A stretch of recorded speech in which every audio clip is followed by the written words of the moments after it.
It's now live, Councillor Smythe. Thank you, Anna. Good afternoon. I'm Judith Smythe, Councillor and Vice Chair of the Planning Committee, and I'll be chairing today's virtual Planning Committee in the absence of the Chair, Councillor David Fuller. I welcome everybody. We're meeting virtually in response to the limitations placed on governance by the COVID-19 pandemic. This meeting is being broadcast to enable the press and public to view the meeting. The officer will, first thing we're going to do is to make a decision about the new definitive map, and then after that we will go on to applications. The officer will present the application, read any written deputations received, and confirm the recommendation for debate. To facilitate this meeting, I've exercised my discretion in accordance with the Constitution and suspended Standing Order 41A, and I'm allowing debate of items before a formal motion is made to the committee.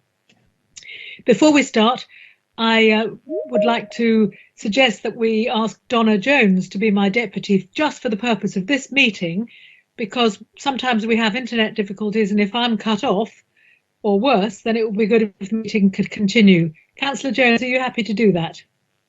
Yes, happy to accept, Chairman. Thank you very much indeed for your help.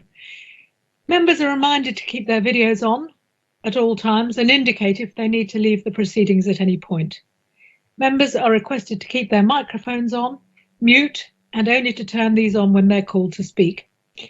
This will limit the amount of background noise. Officers are requested to turn their cameras on only when they're presenting their reports or answering questions. Members of the committee who wish to speak in the debate should use the chat facility and simply write RTS, request to speak, and don't use the chat facility for anything else because it'll confuse me and it'd be inappropriate in this meeting. Officers will use the chat function if they need to advise us and to advise me specifically if I need to ask for advice for us. If there are technical difficulties or I need to take need to take confidential advice, we'll try to resolve these and where necessary have a brief adjournment. So I'll now explain the running order for this meeting. First of all, members will declare any interest, receive an update on planning matters, agree the minutes of the previous meeting, agree about the very important definitive map that it will form a large part of our agenda today, and amend standing orders for deputations. And then members will move on to the applications that we have before us. Is that clear? So I'd now like Lee. You need to unmute, Lee. Thank you so much for that. So just before the meeting, I raised the matter of the application at Twyford Avenue, and I know that Eze is going to talk about it later on, but on the grounds that Mrs. Cobb, who is an important... We'll deal with that later. We'll deal with it later. Then, fine. I think it's better. Fine. Thank you very much indeed. I won't forget, but remind me if I do. Okay, I'd now like to invite members to introduce themselves. Can you please reply by stating your name and saying present, and whether you're attending as a full committee member or as a standing deputy. I'll pause for a few seconds between calling each member. Those who are not able to confirm their presence will be recorded as absent from the meeting. I call first on Councillor Matthew Atkins. Councillor Matthew Atkins, I'm a full member of the Planning Committee and I'm present. Thank you. Councillor Chris Atwell. Chris Atwell, present chair, I'm a full committee member. Councillor Lee Hunt. Yeah, present, being a full committee member on and off for about 20 years. Councillor Donna Jones. Yeah, Councillor Donna Jones, present, and I'm a full committee member. Councillor Terry Norton. Thank you, Chair. Councillor Terry Norton, present, and I'm a full committee member. Councillor Lynn Stagg. Councillor Lynn Stagg, present, full committee member. Councillor Luke Stubbs. Councillor Luke Stubbs, present, and I'm also a full committee member. Welcome, thank you. Councillor Claire Udy. Councillor Claire Udy, and I am a full committee member. Now I'm going to move on to officers to confirm they're present. Chair. I am a standing deputy. Oh yes, Hugh Mason. Thank you so much, Councillor. Councillor Hugh Mason, Standing Deputy for Councillor David Fuller. Thank you. And now ask the officers they confirm that they're present. Eze Ekalido. Thanks, Chair. Present. Simon Turner, Development Management Lead. Thank you, Chair. Present. Rebecca Altman, Principal Planning Officer. Thank you. Yep, I'm present. Jermaine Asabere, Senior Planning Officer. Unfortunately, Jermaine is not present today. Okay, thank you. Matthew Garrett, Planning Officer. Thank you, Chair. Present. Thank you. Juliet Gill, Planning Legal Advisor. Thank you, Chair. Present. Kieran Levan, Planning Legal Advisor. Kieran's not present as I'm here, so. Okay, thank you. Harry Goodchild, Map Review Manager for Hampshire County Council. Thank you, Chair. Present. Peter Hayward, Highway and Transport Consultants. Hello, yes, I'm here. Andrew DeMarca, Senior Active Travel Officer.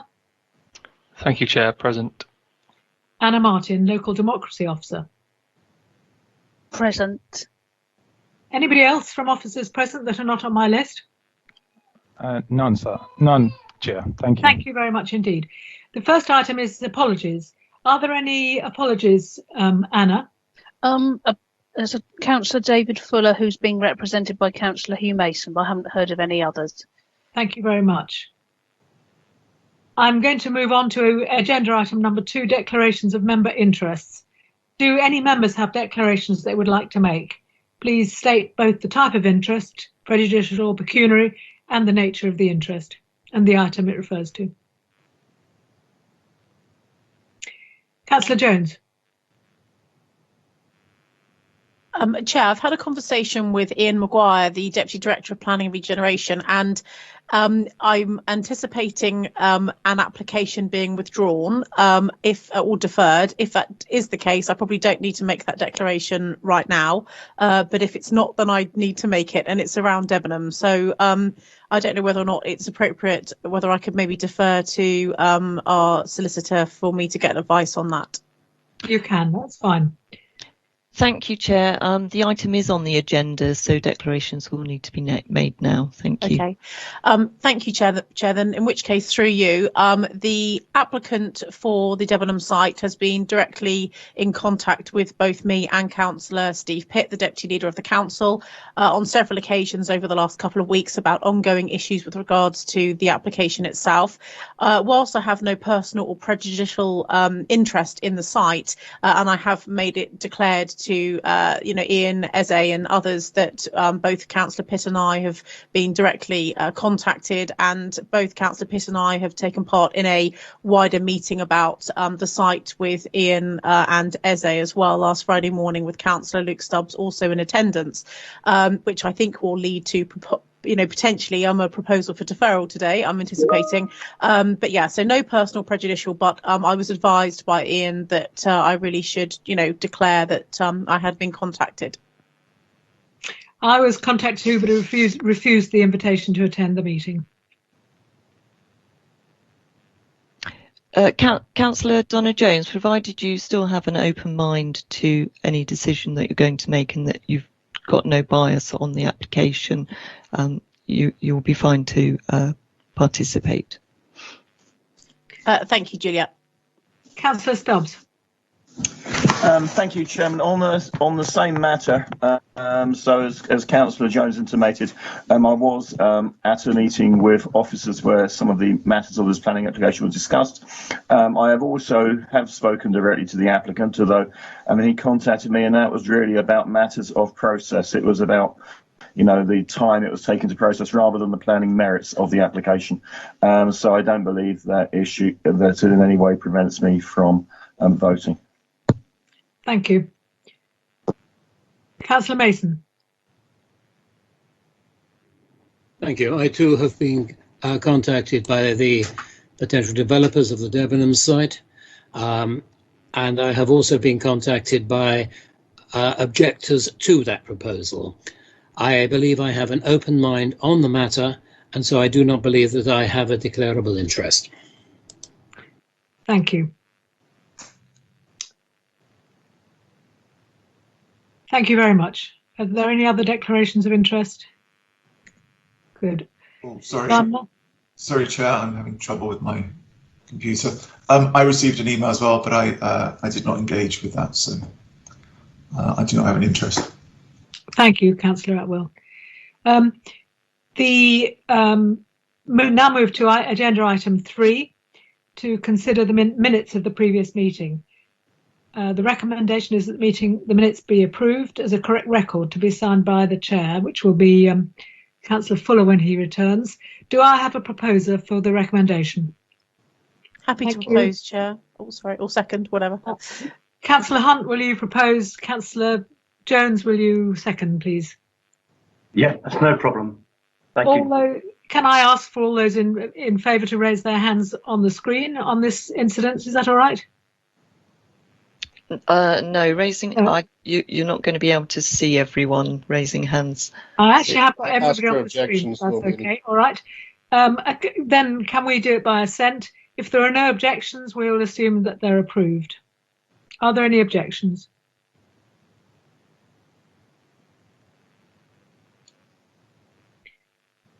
Is that okay, Juliet? Yes, that's fine. Thank you, Chair. Approved by assent. Thank you very much. The minutes of the previous meeting have therefore been approved. Are there any particular matters arising that people want to raise that are not otherwise covered?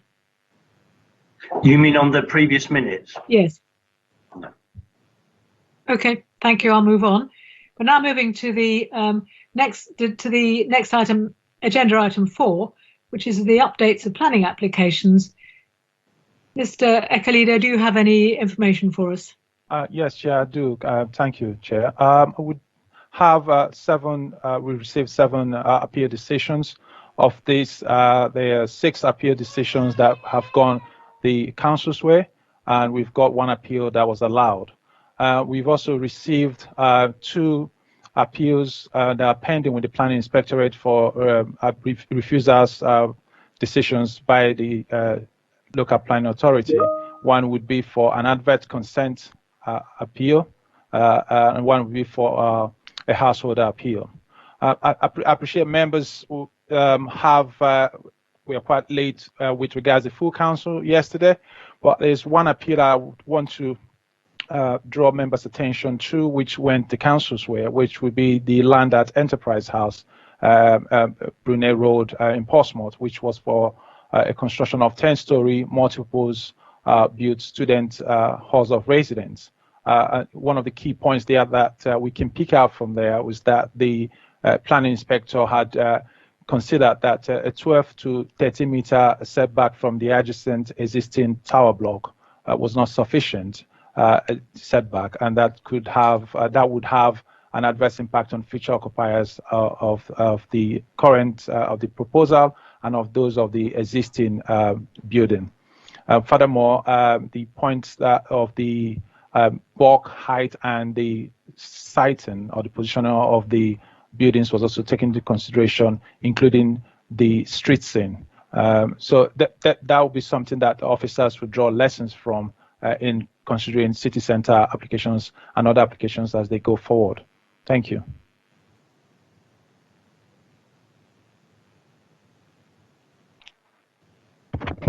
Sorry, I can't hear you. Councillor Hunt, any questions? Yes, it's not so much a question. It's just that, like, I'm sure we've all read the various appeal decisions which have been sent out to us. In fact, it was around about 10 years ago I started, we never used to see these on the planning committee or at the start of the planning committee, and I thought that we were missing out on good information. So it was I think it's about a decade ago we started to do this, and I think it's very helpful. I would also point out that we've had a number of appeal decisions around HMOs, communal areas, room sizes and so on, and the planning inspector has in the main agreed with the decisions of the local planning authority. So I mean, it's a good thing. We've driven the standards of HMOs up in an attempt to remove the stigma, and it's not an easy ride at all, but I think we have stuck to our guns, and sometimes members are a bit cautious. They talk about, oh, what if this goes off to appeal? Well, we've got some good results behind us now, so I hope we'll have the strength of character to continue to stick up for the future intended occupiers and indeed people around. That's it. Thank you, Madam Chairman. Councillor Stubbs, I'll take you next. Next time, if you could put RTS, that would be helpful. Thank you. Yeah, sorry, I've got a few computer problems here, so I'm not sure I'm going to be able to do that. I'll see when we go forward. The point I want to raise actually isn't really related to that, but I need to get it in before we get to the first application. Because I can't access my main computer at the moment, having to use a personal device, I don't have access to the supplementary matters list. And I wonder if I could request that one of the officers send that to me to my private email address. Thank you. Yes, that would be good. Thank you. Thank you. Councillor Matthew Atkins. I'll leave it to Eze's discretion, but I just wondered if it was worth him updating us with any thoughts on the application that we lost at the planning expertise, the one that did succeed on appeal, and just why it succeeded on appeal. And also, actually, if you had any comments on Councillor Hunt's comments about us being relatively successful on HMOs at the moment. I'm just curious to hear his thoughts on both those points. Okay.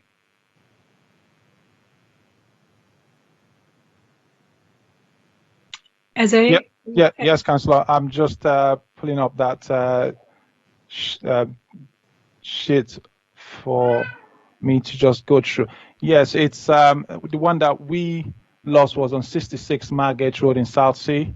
The planning inspector did not agree with the local planning authority that there'll be adverse impact on living conditions for future occupiers having regard to the community and living space provision, because even though that was at 5.78 square meters shortfall, the inspector believed that the overall floor area of the accommodation of the HMO was far and above what we have stated in our SPD, and gave great weight to that. And it's one that is a fine balancing act here. If it is that amount of shortfall, there's that concern that would there be enough space, but the inspector looked in the respective rooms and felt that there was quite generous bedrooms, floor areas for future occupiers, and thought that would compensate for the shortfall in the communal living space, which does lead to a fair and reasonable decision.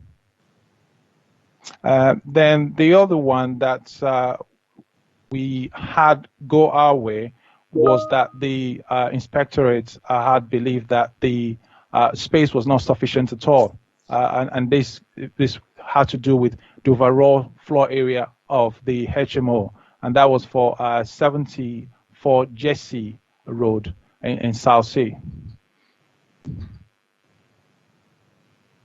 Thank you. That's very helpful. Thank you. Councillor Hunt. So you're muted. I think Luke Stubbs also raised his hand as well, but very briefly to follow on from Eze there. Sorry, Luke, I thought you did. On these, where costs are involved, am I right in remembering that the planning inspectors refused to award costs against the council on the grounds that it was a fine balancing act, and we'd come up with a reasonable argument, and when we do that, we are protected on the whole? You are correct, Councillor Hunt. The planning inspectors would always refuse cost award applications if the council had reached a reasonable decision following a due process and were specific on the reasons for refusal. And that's why it's very important to go through the due process and ensure that the reasons are quite specific. Yes. Yeah, sure, that's great. And I know the planning committee is a big learning curve, and I've become aware, so long as we are reasonable and the arguments and the cases are well made, that even if we refuse on a fine balance, where there's a fine balance, we should still, or we could still do it. All right, because when people start talking about costs and everything out of appeals and everything, I don't think we should do it. But anyway, thank you all very much indeed for tolerating this. Thank you very much. I am then now going to move on to the next item, the substantive item on the agenda, agenda item 5.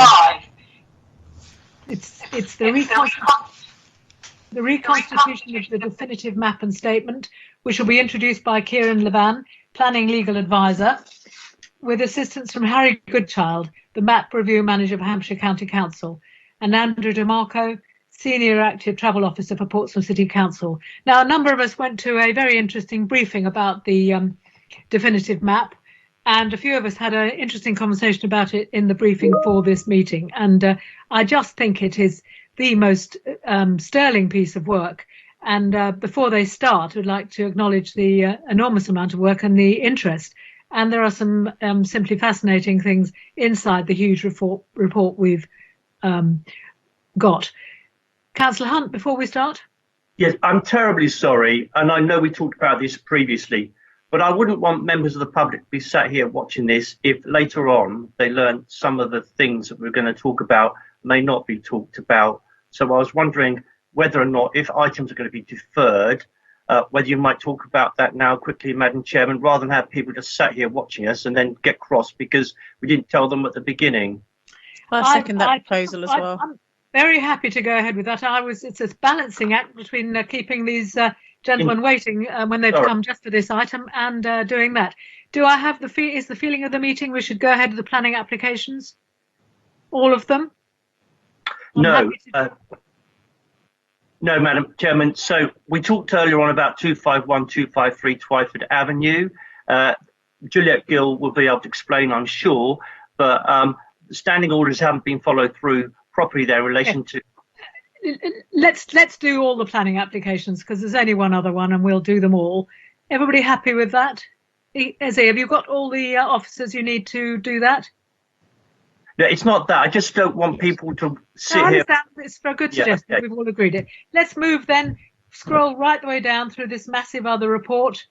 And we need to move to the planning applications. And the first planning application is Portsmouth Hospital. And I would look to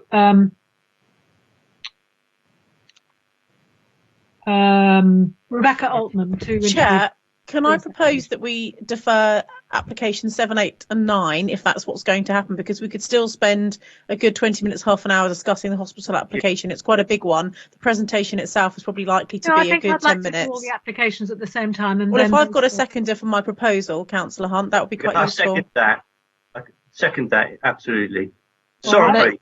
Okay. Sorry, members. Do you want to include 253, number 10 as well? Yes. Yes, indeed. Yeah, for the reasons we discussed earlier. So we'll start then with the application for Handleys for the Debenhams application.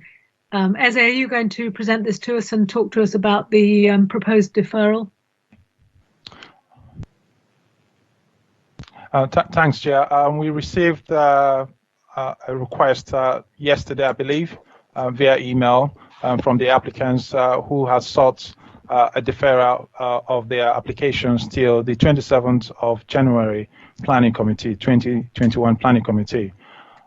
They've sent last-minute revisions, which the Council has received, but it's not reviewed nor accepted them as part of the current application. The applicants would want the application, the revised schemes, to be put to public scrutiny and for officers to carry out a formal assessment of it to be able to advise members on their recommendation. Are we all we're all happy with that? We accept that and look forward to receiving the application at the January meeting. Second of all, then, Councillor Mason. You'll need to ask each of the members how they're voting, Chair.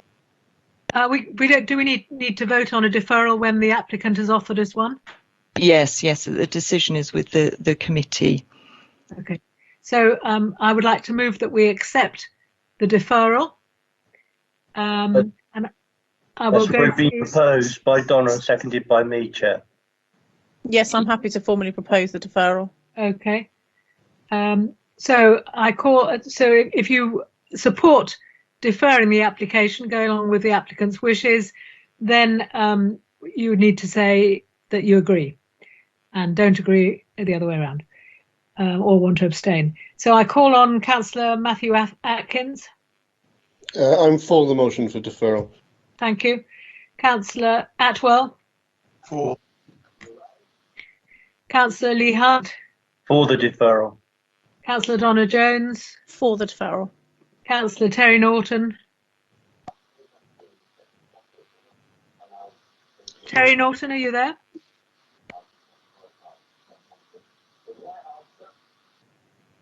Final call for Terry Norton. You were here. I saw your picture earlier. I'll have to mark him as not being here then. Councillor Lindstag. For the motion, for the deferral. Councillor Luke Stubbs. For. Thank you. And I'll cast my own vote as the chair, and I'm for a deferral too. Hello. Sorry, Chair, I'm dropping in and out. Apologies. Did I miss that? I think, were you here for the debate about this, the discussion about this? Are you aware what we're voting on? Yes, I was. As we came to the vote, I dropped out. Okay. Are you for or against the deferral? For, please. Thank you. Chair. And as the Secretary, I am in favour of the deferral. Hugh. For the deferral. Thank you. And Claire. Claire Udy. Thank you. Yeah, for. Thanks. Is that everybody? Okay. Juliet, do I have? Can you confirm the result of that, please? Well, that was unanimous, Chair. Yeah. In favour. So we've unanimously decided to agree to defer the application until the next. Good. Can I move on then to the items, both of the two Twyford Avenue properties? Again, as I have a proposal from you, which I think has it been agreed with the applicant to defer this application because of lack of opportunity for the deputies to. There's already a proposition from Councillor Jones and I to defer it. Good. Thank you. Chairman, sorry, can I just ask a quick question? Because I'm not aware of any of the debate around this issue. Now, I know I've got an impression Councillor Hunt knows quite a bit about this. I don't, so I wonder if it might be helpful, well, it would be helpful for me, maybe for others, just a few words of commentary on why deferral is proposed from the officers. Who do I ask, Eze? Which in your team is going to give this? Chair, I would ask Juliet Gill, our legal advisor, to. Okay, Juliet, please. Good afternoon, members. One of the residents that made representations in objection to the application has not been notified that she is able to make further deputations. Standing Order 24 of the revised standing orders for the coronavirus require the council to send written notification to the individuals. The individual has not received this written notification and has therefore not been able to make her deputations. So therefore we've not followed our procedures that we are supposed to follow. So we have a proposer, Councillor Hunt, and a seconder, Donna Jones, that we should defer this application to January as well, in order that the deputation can be properly heard. Can I go through and ask for a vote for that or against that, or any abstentions? Okay, so I call on Councillor Hugh Mason first. I'm for the deferral. Thank you. Councillor Matthew Atkins. For the deferral. Councillor Chris Atwell. For. Councillor Lee Hunt. For the deferral. Thank you. Councillor Donna Jones. For the deferral. Councillor Terry Norton. For the deferral, please. Thank you. Councillor Lynn Stagg. For the deferral. Councillor Luke Stubbs. For. Thank you. Councillor Claire Udy. For. And I'm for the deferral as well. So we unanimously agreed that we will defer these two planning applications for consideration in January after the deputations have been properly presented. Okay. Is it your wish that I now return to the substantive item on the definitive map? Yes? Thank you. I'll give you a moment to scroll back all that way.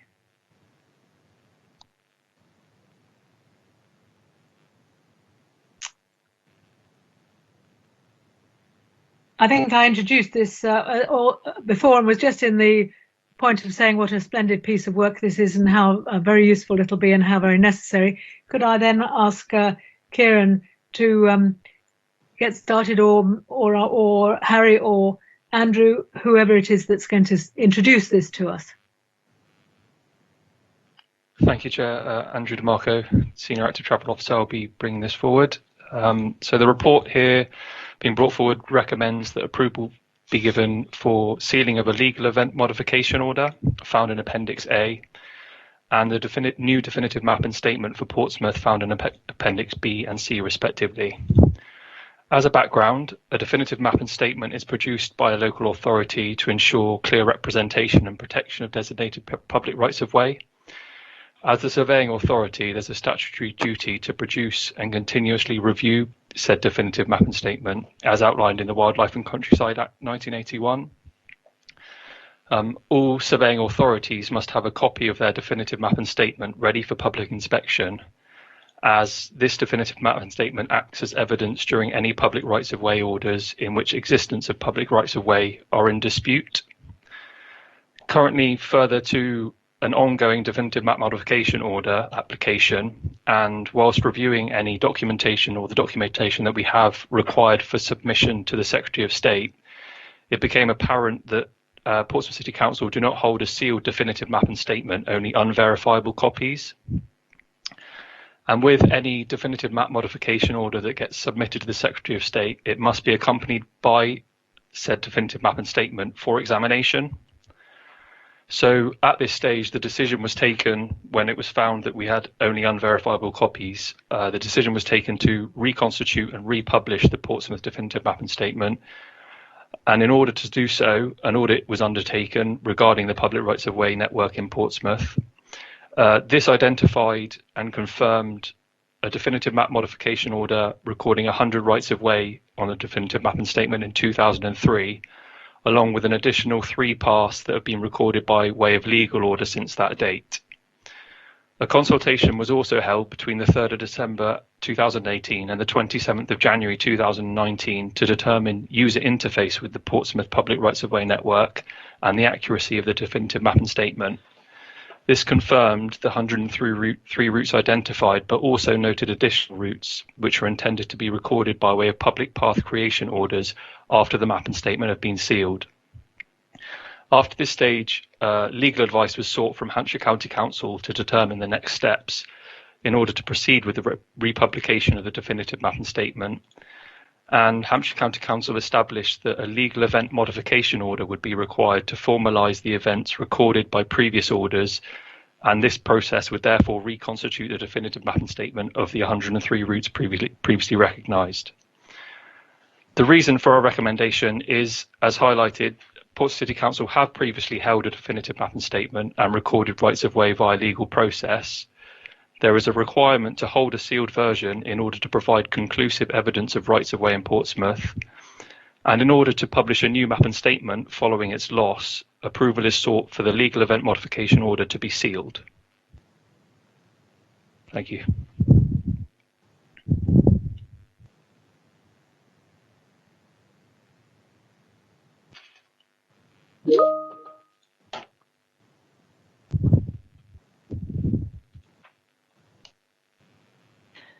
Chair, can I just... Are there any questions or comments from anybody?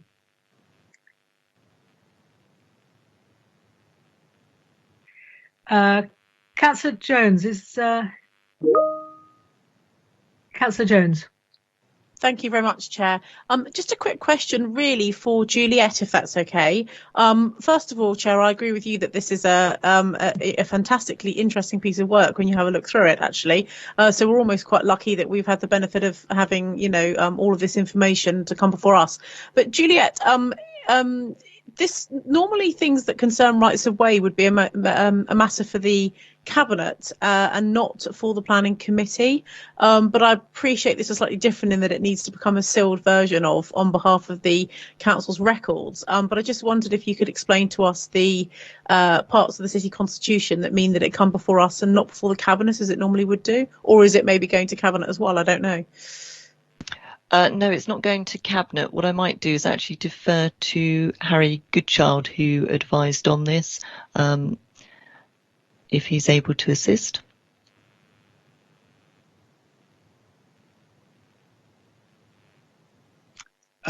Unfortunately, I can't, I'm afraid, Juliet. My involvement hasn't strayed into those areas. Possibly my colleague Caroline Stickland from Hampshire County Council might have given some advice on this, but I wasn't involved, unfortunately. We're fortunate enough to have Councillor Mason here substituting for Councillor Fuller, but he is also the Cabinet spokesman for this portfolio. Do you have any knowledge, Councillor Mason? And you also asked to speak. I don't have knowledge, I'm afraid, of the process from here on to make this a council document. I assume that what we would need to do is to send the report from this committee to a future meeting of full council to be endorsed.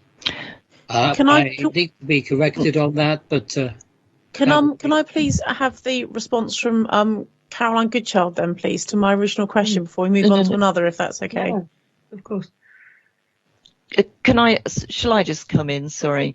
The council took advice from Hampshire County Council and they looked into the right constitutional way for taking this matter, and it was the Planning Committee. There's no need to refer it because it's a legal event modification order. I think that's why it's come to the Planning Committee. If I can find the piece of advice, I will have a look for it, but I can't guarantee I'll find it. I would imagine, but it is in line with our constitution. It's just obviously, Juliet, as you're aware, things to do with the local plan and any modifications to the adopted local plan or anything to do with rights of way are normally a matter for the executive and or, as Councillor Mason has said, full council.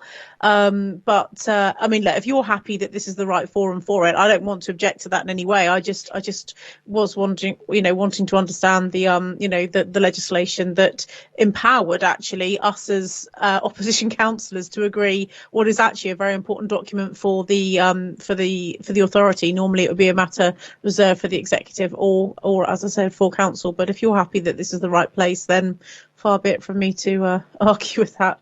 Thank yes, you, we should go on with our agreeing it, and then we should ask. Can I just hear what Juliet was going to say there, please? Because I think she's going to come back on some of those legal points. I was just going to confirm that it's been fully considered by the legal officer who was dealing with the matter. So that has been fully investigated. Yes, I can confirm that. Right.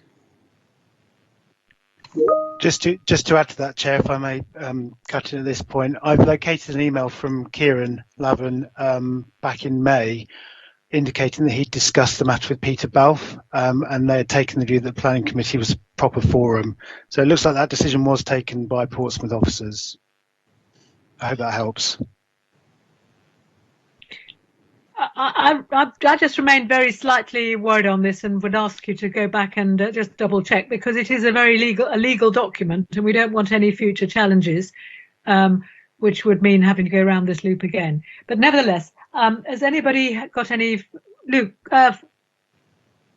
Matthew Atkins I have next. I'm not sure Councillor Mason ever actually asked his question, and Councillor Stubbs did have his hand up as well, so I can defer to them if you like. Seen Councillor Stubbs. You were next on the list, Matthew. Okay, and then sure. I'll go back to you.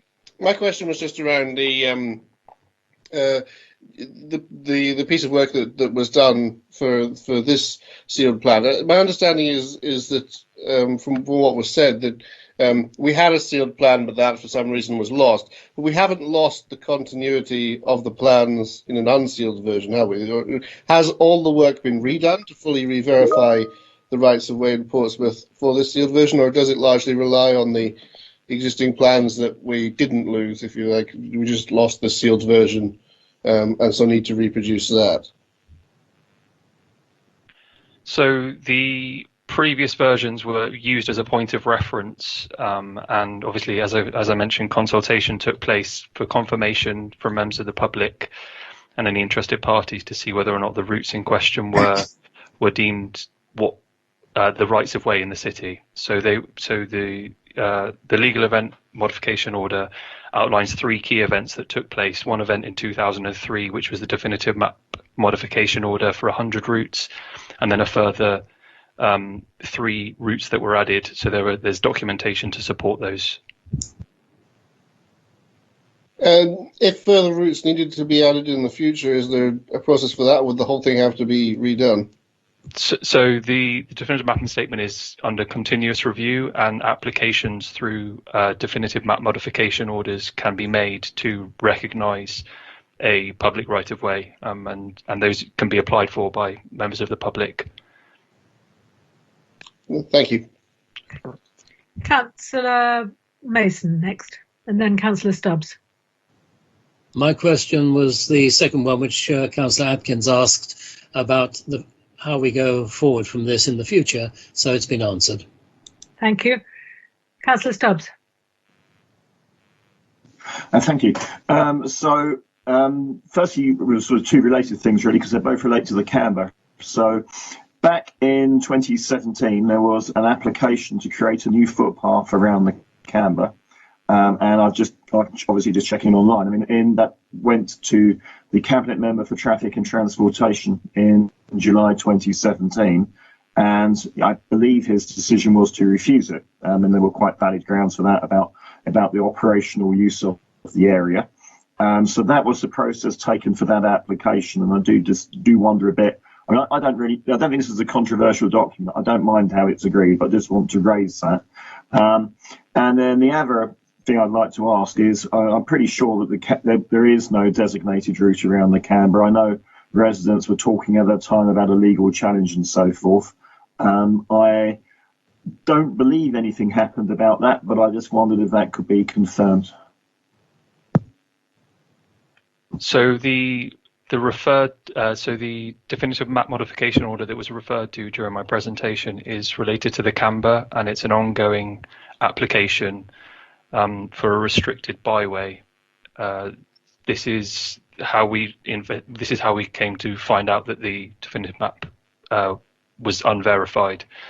So the process is, the application came in, and as you had mentioned, it was rejected. Then it would go to Secretary of State for review.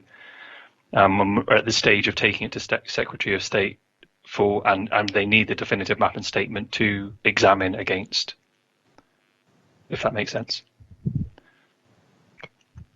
Okay, thank you. Councillor Stagg first, Yes, and then Councillor Jones again. I just wanted to ask, is there any harm in this going to full council? Because then you've got full council buy-in, and there'll be no future sort of, well, I know there may be disagreements in the future, but, at least it would be a whole council thing. I don't see there's any harm in that happening. Let's deal with that at the end of this item. I rather feel the same, because we don't want any doubts in the future about whether this is the one. Councillor Jones. Thank you, Chair. I agree with the point you've just made, and I just would like it logged, if I can, please, through Democratic Services, that I don't feel comfortable. I don't think this is the right place at all. I think at the very least Councillor Mason is the cabinet member, and or if not, certainly the cabinet or full council. But anyway, it's before us today. I'm happy to vote on it. The advice we give from Juliet is that this has been considered and this is the right place. But I would query this outside of this meeting. But for the minutes, I'd like it minuted from me that this feels slightly odd to be before a committee that has no executive powers whatsoever. We are a quasi-judicial planning committee, and we have no other legal powers over the authority than that. Certainly not when it comes to anything to do with the local plan itself as well. So it seems very odd to me. Chair, can I come in? Yes.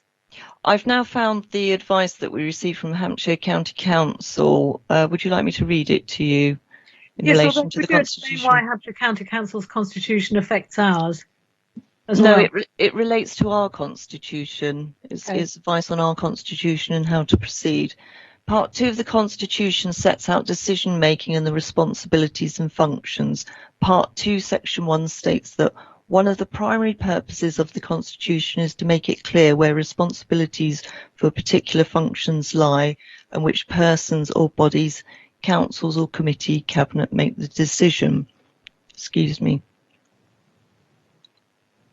Part 2, Section 2 sets out the committee's responsibilities, and the planning committee functions are not only to planning matters under the Town and Country Planning and Development Control specified in Schedule 1 to the local authorities' function and responsibilities, England Regulations 2000, but also include a subheading of highways and the functions relating to public rights of way as set out in Schedules to the Functions and Responsibilities Amendment Regulation 2001. Part 2, Section 2 further describes under the subsection highways, the highways powers and duties, those of which are relevant include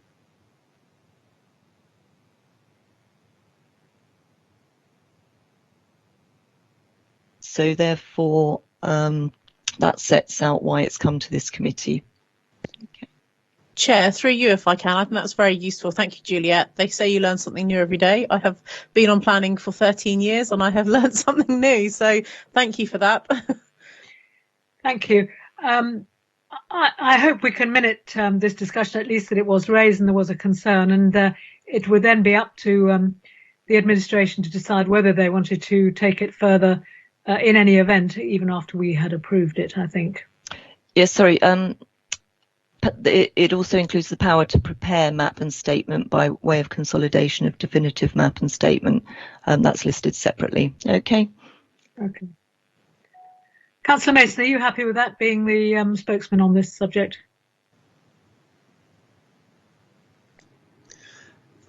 I note that it is the legal advice.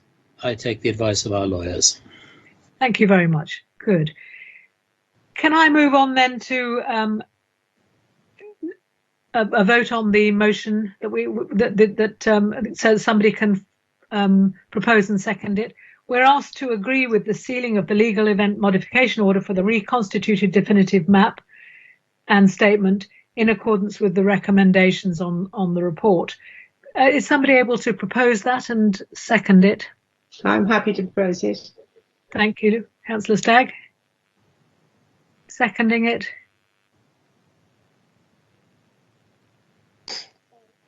Councillor Stubbs, are you going to second it? I'm happy to second it, yes. Thank you very much. I'll now go to the vote. So it's for or against or abstain. Can I start again with Councillor Hugh Mason? I am for it. Councillor Matthew Atkins? For. Councillor Atwell? For. Councillor Lee Hunt? For. Councillor Donna Jones? For. Councillor Terry Norton? For. Councillor Lynn Stagg? For. Councillor Luke Stubbs? For. Councillor Claire Udy? For. And I'll vote for too. Very exciting thing to have done, I think. So that we're unanimously for this, and I would like to take the opportunity to thank all those who've worked on this. And I encourage those who haven't looked at some of the details, have a little browse and perhaps walk on some of these paths that we've got in the city, as I intend to do with one or two that I'm not familiar with. So thank you very much. And nice job to have done, and thank you all very much for your hard work on this. Thank you. So we'll now move back to the planning permissions and start with the hospital one. If everybody's happy with that. Rebecca Altman, I think, was going to present it to us. Thank you, Chairman. I am going to share my screen now, so just bear with me and please let me know when you can see the presentation.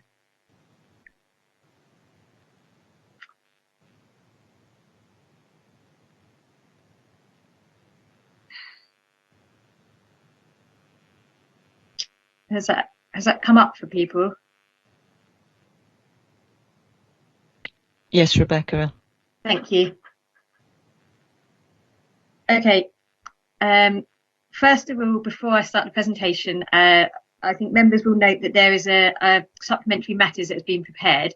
What I intend to do is talk through the points in the supplementary matters as I go through the presentation in the relevant parts.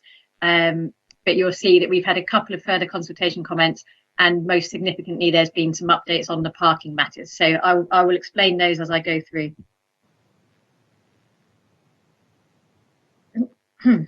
So the application relates to the North car park within the Queen Alexandra Hospital site. For those that know the site, there's two main entrances to the QA hospital, one from the south and two actually from Southwark Hill Road. The North car park is located on the northern side, as you would expect, and the application relates to the southern part of that car park, roughly outlined in the red rectangle there. You've got the main hospital complex to the south with the north entrance just to the south there. And to the west is the nearest residential properties in Boston Road and Peterborough Road. And then we've got the rehabilitation unit of the hospital directly to the east, and to the north is the energy centre and some other ancillary hospital buildings. Taken some photographs around the site just to walk you through it. So this first top left photograph is taken from outside the north entrance looking towards the north car park. You can see it's at a higher level to the main part of the hospital there, with a bank and a disabled access ramp and steps leading down. And this photograph just shows the access ramp as it currently is, looking towards the rehabilitation centre there. This photograph is then taken from the north car park looking south towards the main hospital and the north entrance. And this photograph here shows the existing vehicle entrance to the north car park from Harvey Road. Then some more photographs of the car park itself. These two left-hand pictures are taken from the north side of the car park looking into the car park, again towards the rehabilitation building. You can see again there's a levels change where the bank slopes up, but the application site is the southern side, and you can also see in these photographs there are some strips of grass and some trees within the car park at the moment, and then other trees around the boundaries. And then finally the photograph in the bottom right hand corner is looking from the car park to the west, and you can see some of the properties in Boston Road between the boundary trees there. And I would just say that these photographs were taken in September, so some of the trees may be more bare now, but you can see there's an intermittent views through. The application is for the construction of a new ward block at the hospital. This would be constructed on the southern side of what is the existing car park. You can see the main building here. It would house 72 bed spaces, which would comprise some 4-bed wards and some single-bed wards with ancillary offices. On the west-hand side of the building, there is an access ramp proposed, which would be for emergency in a case of a fire to get the beds out of the building. It is noted in the report that this is proposed as a temporary solution. Although not a current application, there are proposals in the future for a possible multi-storey car park to the north side of this building, in which case an emergency route would be linked to that, so you wouldn't need this ramp anymore. So you can see a small strip of landscaping here, which would be a garden, but again, that could be extended in the future if the ramp was removed. And then on the western side of the site is a service yard, which would house some generators and the refuse storage. The building is in terms of its construction, it's a modular construction, so it's a fairly standard rectangular shape. The proposal is to then clad the building in a range of cladding to match that of the main hospital building. So the north and south elevations would be a mixture of grey cladding with coloured elements around the windows, and the photographs below show the main buildings of the hospital, so it would be designed to match that. You can also see on this plan that there is a proposal to put some fencing and planting in front of the emergency ramp there to partially screen it. The east and west elevation are then shown to comprise a mix of terracotta cladding and grey cladding. And again, the photograph to the right there shows this is a material that's already used on the existing hospital, so it's designed to kind of blend in and complement that. And then you can see on the west side the bed emergency ramp here. Floor plans, sorry, that looks like a bit of a boggle, but it's as I said, a number of 4-bed wards along with single bed wards, and ground and first floor level with lift access on the eastern side of the building, and on the west side would be the link to the ramp. And then also on the east side of the building would be a direct access bridge across to the rehabilitation building. So I was explaining at the beginning that there's been quite a few updates on the parking matters, but I'll just go through the supplementary matters as a whole now. So you'll note that the consultation period expired last week. We received no public consultations. We received 2 more other consultations from departments. So one was from the Public Health Development Manager, which just goes through some notes on how the development has sought to consider wider public health benefits of the proposal, which includes the provision of disabled access, consideration of that throughout the design of the scheme, and pedestrian access, and generally improving mobility around the site. Natural England have also come back to us, raising the point that because the ward represents overnight accommodation in technical terms, there is the potential for an impact on the special protection areas due to nitrates. This matter has been addressed within the report. Just bear with me, refer to paragraphs 5.40 and 5.41. You will see that the local planning authority, as the competent authority on this matter, has considered that this scheme would not have a impact on the integrity of the SPA. In relation to parking then, there has been some liaison between the applicants and the council's highway consultant. Peter Hayward is also here if there are any queries on this matter. The main issue is that the ward block would result, when it's finished, in the loss of 121 parking spaces within the North Car Park. In order to mitigate that loss, the applicants have put forward a parking mitigation plan that would ensure that throughout the course of both the construction and when completed, there would be new public spaces made available within the hospital site to mitigate the loss within the North Car Park. And the way that they are achieving that is to reallocate a number of spaces within the existing multi-storey from staff spaces to public spaces, and the staff spaces would move to the park and ride, which I've shown here on this slide. So you can see the hospital site here. Many of the staff currently use a facility up at Fort Southwark Park and Ride, which is about 2.8 kilometres away, and a shuttle bus brings them to the hospital. The proposal would then be to relocate other staff to that park and ride to free up more space within the existing multi-storey for public. You can see on this slide again here that there's a total of 992 spaces within the park and ride, and the transport assessment determined that daily there can be between 390 and 442 available spaces, which is more than sufficient to meet the need for the relocated staff spaces.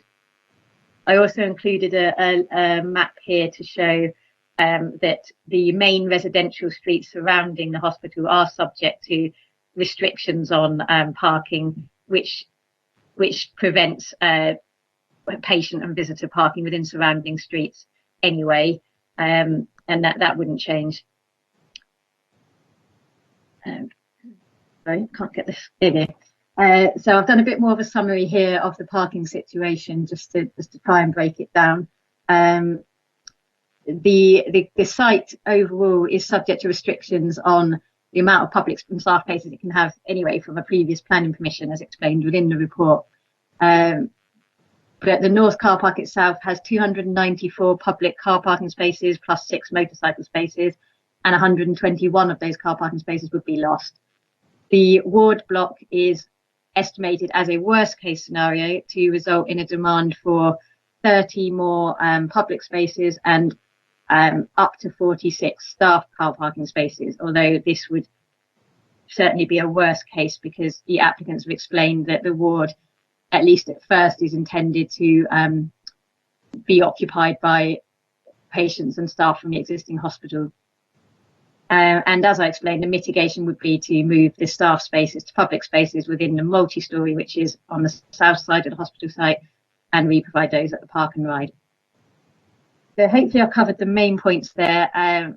The other relevant matters are addressed within the report, and you will see that the recommendation is for conditional permission, and you will note within the supplementary matters that the parking condition that was initially referred to in the report has now been simplified down to being in accordance with the parking impact mitigation plan that has been prepared and agreed with the council's highway engineer. And then there's a minor correction to condition 8, landscaping. Otherwise, the recommendation remains unchanged. Thank you, Chairman. Thank you very much. We'll now move to questions from members to be directed to the planning officer. Any questions from members of the committee? I've posted in chat. Councillor Hunt is ahead of me. Yes, got it. Councillor Hunt. Yeah, thanks, Chair. Not easy doing it on the internet, I should imagine. I don't envy your job. Got to watch it all the screen. Anyway, Ms. Saltman, thank you very much indeed for the report. What I'm interested in is, very briefly, I mean, I use the hospital quite a lot. I have done anyway.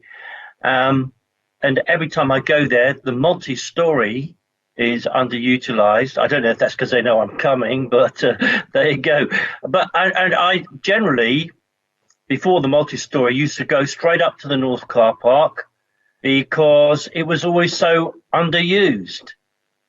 And this concerns me that the car park, which we hear so much about parking, you know, there's always so much empty car parking space. So we're worrying ourselves to death over this. You know, have they actually done an investigation to see how much parking that they actually need?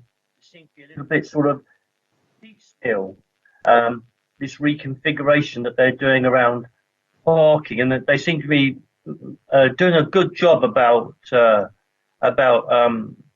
they are reconfiguring it and making it available for staff and people. But I'm interested to know if they've ever looked at what they actually need.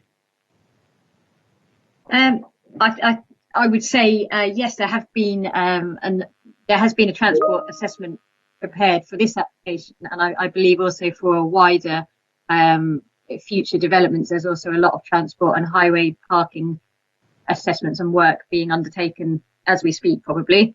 But I think in terms of the availability, it has highlighted that there are available spaces at certain times of the day, at certain times of the week. I think at the moment it's to some extent by the pandemic situation, with encouraging less visitors. Well, there being not allowed less visitors being allowed to the hospital. But I mean, I think there is a general feeling that during peak times there can be issues with parking on this site, and therefore it is necessary to show how, with the loss of parking, it would be mitigated, which is what they've done. Right, thank you very much indeed. Peter Hayward has raised his hand. Do you want to answer this question further, Peter? Sorry, Chair. Rebecca said exactly what I was going to say, just so I put my hand up. They have done some studies with some profiles, and show that generally the car park's underutilised, but there are some peak periods where it is at capacity. Okay. Thank you, Peter.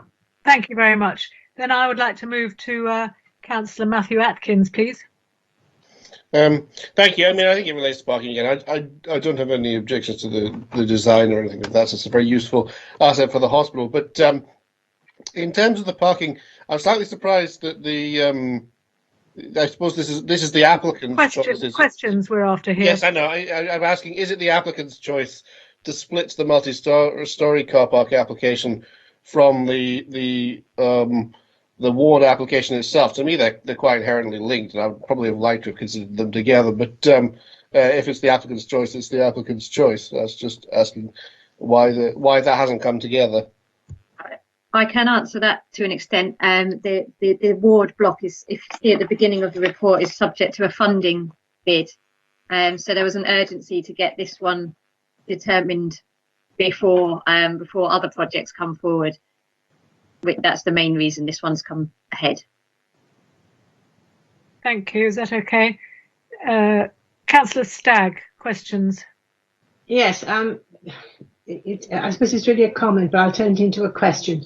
Are the planners, the developers, aware of the fact that we as a council are working with it's John Knighton, I think it is, medical director, on the possibility of, in conjunction with Stagecoach, of developing a demand responsive transport system, which is a bespoke system, very similar to the way Uber operates, but both staff and patients can book trips in buses, not taxis, and they will pick you up at the end of your road.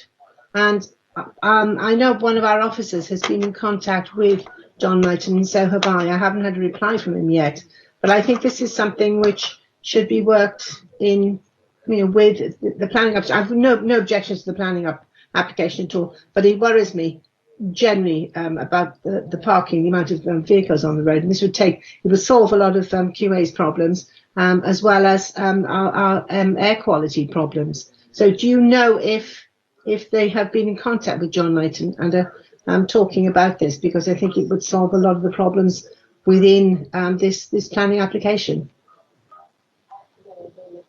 Sorry, was the question whether the applicants are in contact with Paul Knighton?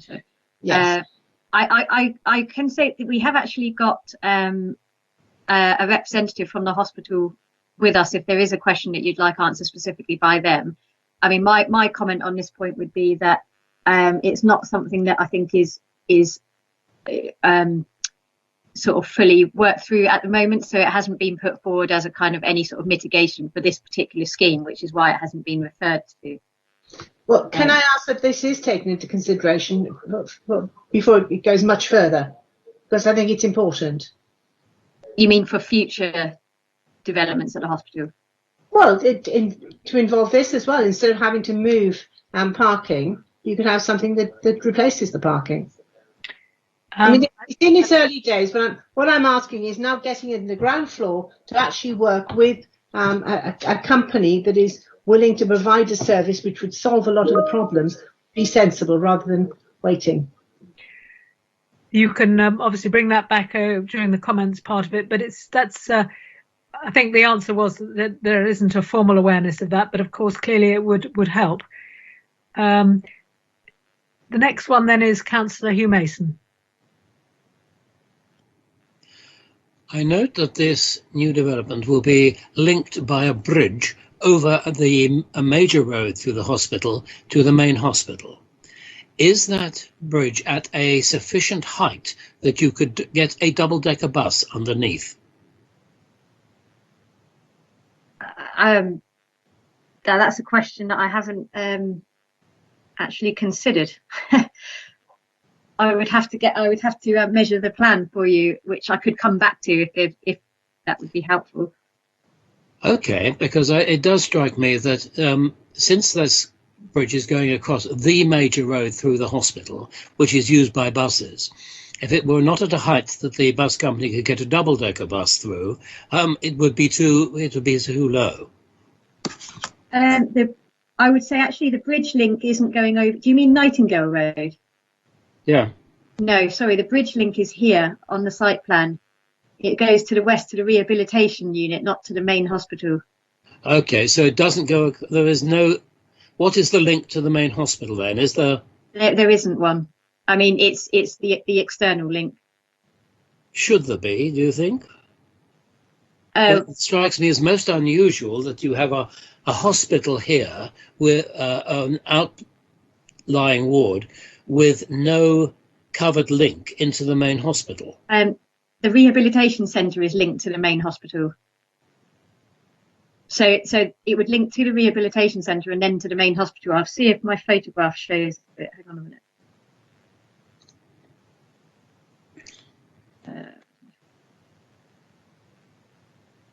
There, you can see. So that's the rehabilitation centre there. That has an existing bridge link to the main hospital complex. Yes. And the new ward would then link through to the rehabilitation building here. Okay. Right. Thank you. Okay. Thank you very much. Councillor Norton, a question from you. Yes, please. Thank you, Chair. Probably a question for Peter, actually. And just a quick one. Peter, you mentioned that the car park is often unutilised there. Can you provide us with some detail on the restrictions for staff using the parking facilities there?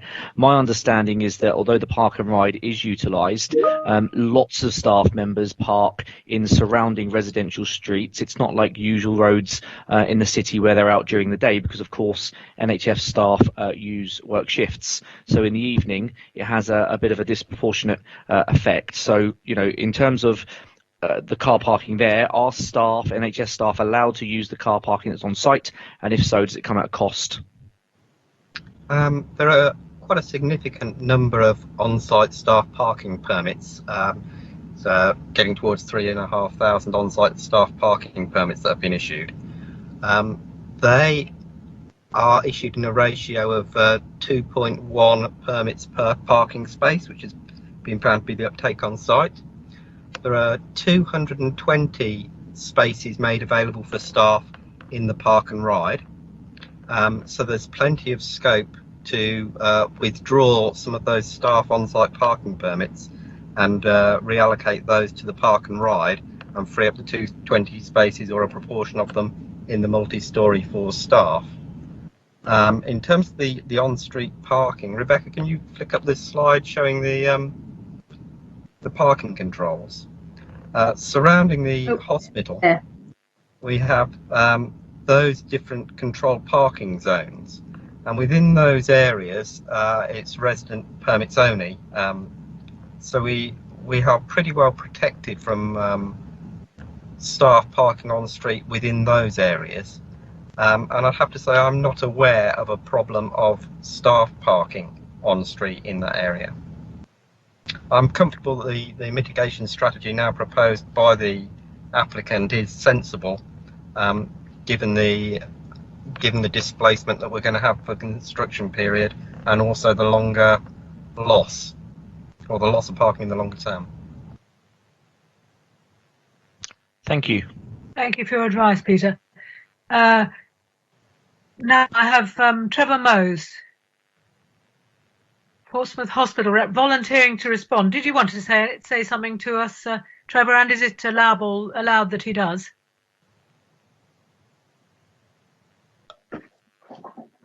I believe that I'm allowed to by exception, but I'll look for somebody to give me the nod. Good to see you. I think so far we're okay. Thank you, Councillor Matthew Atkins.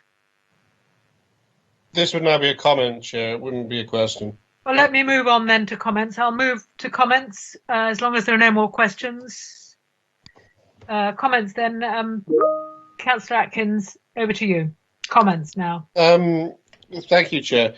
So I was going to echo some of the things that Terry Norton said in his question. I wanted to say in my comments. My comments are that, I mean, this is an important building for the hospital. Expanded ward space is always valuable, and I'm sure it's down to the hospital to assess its best operational need for that ward space. And so I will be proposing the officer's recommendation today to allow this. my concern, and it's really one I almost want to address to my fellow members of the planning committee, is that when the application comes, and clearly the hospital needs this application now for funding reasons, and so it would be a mistake not to grant it, I think. But when the application comes for the multi-storey car park, I do think we should consider that very seriously, because I do have a concern, and I think it's already reflected slightly in some of the comments of my colleagues on the committee, that application may encounter more hostility than the application for the ward, and I do think the two are inherently linked, and it's really down to the reasons that Councillor Norton was starting to outline. I do think parking does have the potential to be a problem. Now, I wonder to what extent the problem of parking in the surrounding streets, and because I canvass these streets a lot as ward councillor, there is concern, certainly even in the controlled zones, the concerns may be more related to visitors, but because they are sort of 1 to 2 hour spaces, followed by resident permanent only in most cases, they are difficult to police, the spaces in that area, because you have to arrive, you have to find the car without a permit, you have to watch it for 2 hours, 1 to 2 hours, then you can ticket it. So it's a difficult type of parking zone to police. So I do think there are definitely concerns from residents, particularly related to visitors who use the surrounding streets instead of the hospital car parks. And I do think there are also perhaps a smaller number of staff. There are concerns that come from just outside the parking zones as well.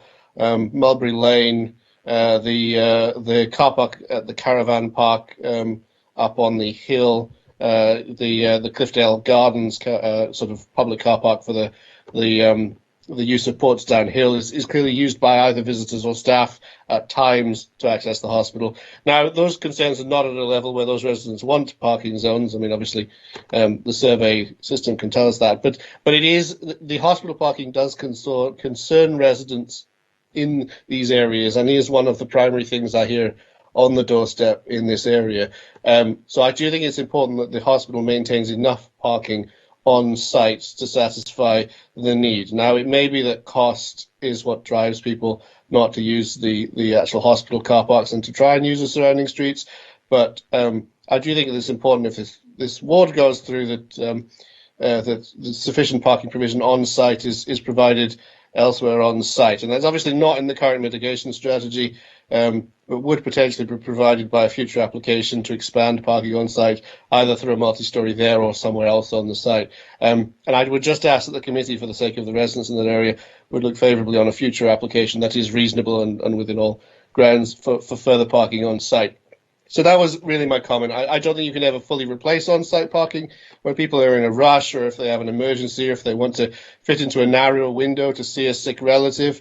The convenience factor of parking on-site and using your own car is always going to mean those people that can't always plan ahead, that have emergencies, and it is an emergency building, do need to park close to where they're trying to get to. And so mitigation off-site is not always going to be satisfactory.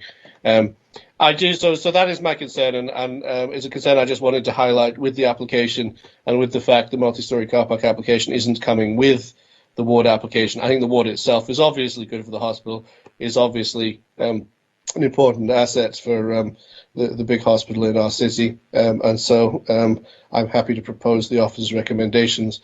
But I do want to make clear that I am concerned at the loss of parking on site, and I do think at a hospital there is a value to on-site parking that can never be fully replaced. And I do want that borne in mind for the future. So thank you, Chair. Thank you.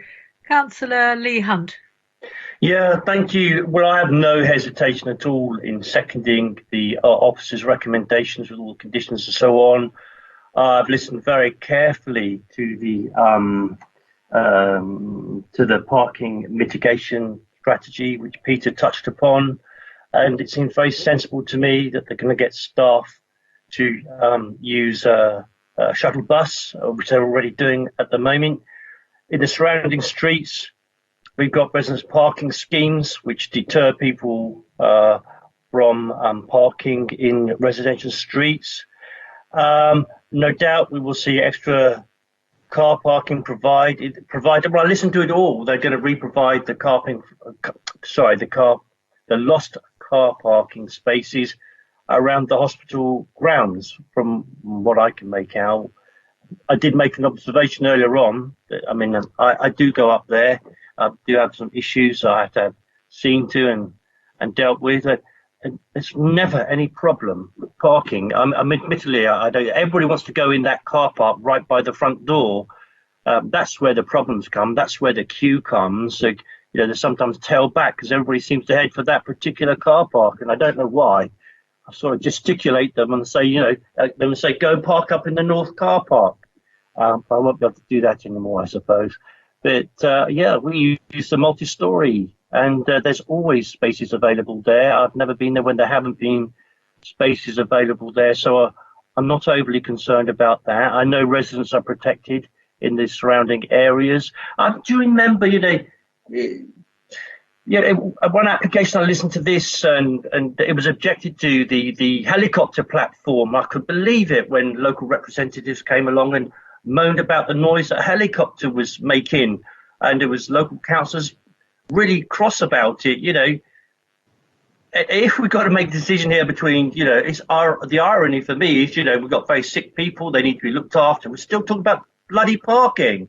I know it's important, but surely the lives of people and sick people and the need for medical care far outweighs parking.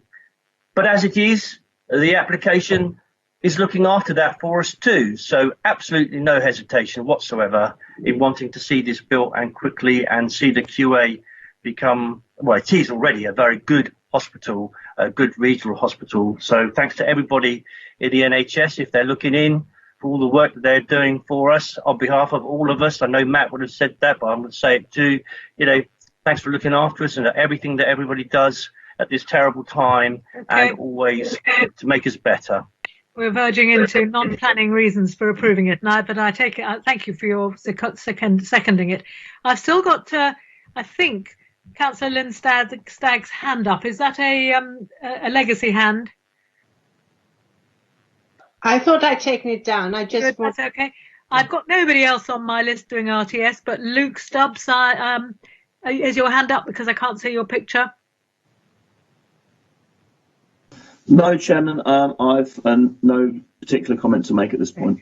Well, we've got a proposer and a seconder. Could you just confirm proposed by Councillor Matthew Atkins and seconded by Councillor Lee Hunt, and we're going to vote for this for, if you're willing to give it planning approval subject to the conditions on the report, and against if you don't want to do it or to abstain.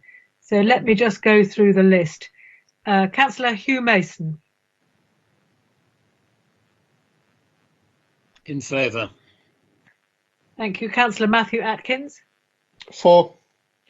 Councillor Chris Atwell. For. Councillor Lee Hunt. Yes, for. Thank you, Madam. Councillor Donna Jones.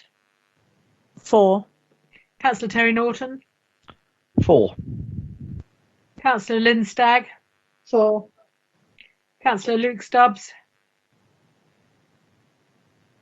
For. Councillor Claire Udy. For. And I'm for it as well. You then have your planning permission, Trevor Mose, and can get on with getting the grant for the much needed facility. Thank you very much. I think, and I need to be guided.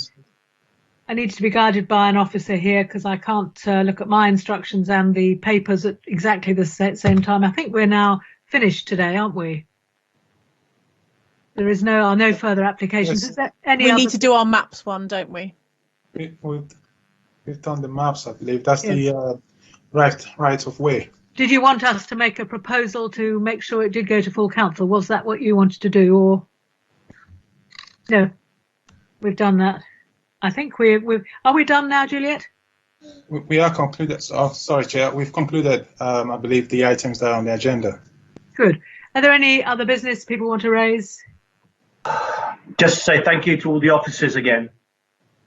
Indeed, I was about to do that. Thank you very much to all the officers and everybody else for supporting it, and thank you all for making it such a relatively smooth and easy meeting to chair. Thank you very much indeed.